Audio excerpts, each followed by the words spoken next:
Hello everyone, আসসালামু আলাইকুম। রমাদান মুবারক। তো আজকে ছিল চতুর্থ রোজা, আর আজকে চতুর্থ রোজায় আমাদের বাসায় কোনো ভাজা পনির আইটেম করা হবে না, আলুর চপ, বেগুনি, পেঁয়াজু। তো আজকে আমাদের বাসায় আমার মেয়ে একটা স্পেশাল রান্না করতেছে সবার জন্য, ইফতারে খাওয়ার জন্য।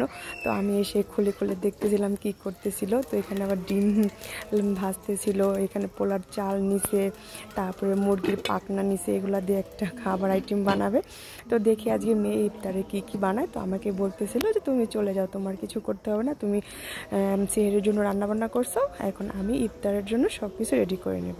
তো আমার মেয়েরাই ইফতার বানাচ্ছে। তো চলো যাই, আমার আর কোনো খেয়ে এখানে কাজ নেই। আর কিছুক্ষণ পর আমি ঘরে শুয়েছিলাম, এখন যাচ্ছি গিয়ে দেখি রান্নাবান্না কত দূর। তো এই যে দেখো রান্নাবান্না কিন্তু প্রায় হয়ে আসতেছে। তো এখানে এই যে দেখো মুরগির পাখনাগুলোকে এই যে এখানে ফ্রাই করা হচ্ছে। তো কিভাবে কি করছে আমি কিন্তু রেসিপি কিছুই দিতে পারবো না, কারণ আমি এখানে কাছে ছিলাম না। তো আজকে মেয়েই করতেছে সব কিছু। তো আর এইদিকে আমি বলতেছি এটা কি। তো এখানে এই যে দেখো এটা কি ডিম পোলাও, ডিম বিরিয়ানি কি যেন আমি ঠিক জানি না, যাই হোক। তো চলো, আর এই যে দেখো ফাইনালি ইফতারের সময় হয়ে আসতেছে, সব কিছু একদম পরিবেশন করে নিছে। এই যে দেখো আজকেও কাস্টার্ড বানাইছে, মানে কাস্টার্ডটা এত পছন্দ করে। আর এই যে দেখো সব কিছু সুন্দরভাবে পরিবেশন করে নিছে। তো এখন এই যে দেখো এটা হচ্ছে ডিম বিরিয়ানি, এই যে এটা হচ্ছে শরবত, ম্যাঙ্গো, আর এই যে স্যালাড টালাড সব কিছু কাটা হয়েছে। এখন সবাই বসে আছি, আজানের জন্য অপেক্ষা করতেছি। আজান দিলে সবাই একসাথে বসে ইফতার করব। তো আজকে আমাদের বাসায় দেখতে পারতেছো ভাজা পনির কোনো আইটেমই আজকে করা হয়নি, একদম সিম্পল আজকে আমাদের বাসার ইফতার, ডিম বিরিয়ানি আর এই যে কাস্টার্ড। তো এই যে দেখো আমি সবার জন্য পরিবেশন করে নিলাম। তো এই যে আমারটাও পরিবেশন করে নিচ্ছি, সবাইকে দিচ্ছি এখন একটু একটু করে পরিবেশন করে সাজিয়ে গুছিয়ে। আর একটু সাজিয়ে গুছিয়ে দিলে না দেখতে খুব ভালো লাগে, সুন্দর লাগে। তো এই যে দেখো সবার প্লেটে খুব সুন্দরভাবে একদম শসা, লেবু, টমেটো দিয়ে সুন্দর করে সাজিয়ে গুছিয়ে যে একদম রেডি করে নিয়েছি। আজান দিয়ে দিছি। এই যে দেখো আমি প্রথমেই, তো এই যে দেখো খেজুরটা আগে খেয়ে নিচ্ছি। আর খেজুরটা দেখো কীরকম একদম কালচে, মনে যেন জাম খাচ্ছি। তো এটা হচ্ছে আজওয়া খেজুর, খেতে অনেকটাই মজা।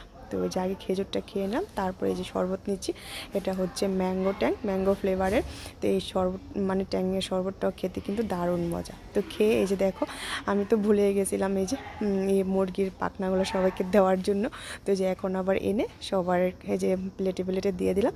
তো চলো খেয়ে দেখি মেয়ে আজকে এই প্রথম রান্না করলো ডিম বিরিয়ানি। আমিও কিন্তু কখনো ডিম বিরিয়ানি রান্না করিনি, কিন্তু আজকে মেয়ের হাতে প্রথম ডিম বিরিয়ানিটা খাচ্ছি। কি বলবো, সত্যি অনেক মজা হয়েছে। আর আলুটা যে মজা হয়েছে, একদম সফট নরম, মনে হইতেছে যেন ডিম বিরিয়ানি না, মনে হইতেছে যেন খাচ্ছি।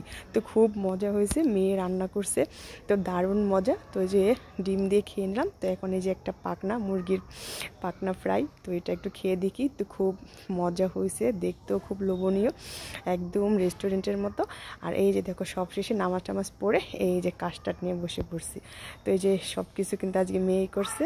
তো মেয়ে আছে বলেই কিন্তু আমি অনেকটাই মানে এই বছর একদম শান্তিতে মানে আসি, একটু আমার সেরকম ঝামেলা কষ্ট করতে হচ্ছে না। রান্নাবান্নার দিকটা আমি দেখি আর ইফতার দিকটা মেয়েই করে। তো কাস্টার্ডটাও খুব মজা হয়েছে, আর আমার মেয়েদের খুবই পছন্দের এই কাস্টার্ডটা, অনেক রকমের ফল দিয়ে বানানো হয়। তো আজকের ভিডিওটি এ পর্যন্তই। তোমাদের কেমন লাগলো অবশ্যই কমেন্ট করে জানাবো, ভালো লাগলে অবশ্যই একটা লাইক কমেন্ট শেয়ার করে দেবো। তো সবাই ভালো দেখো, সুস্থ দেখো, আমাদের জন্য দোয়া করো। আল্লাহ হাফেজ।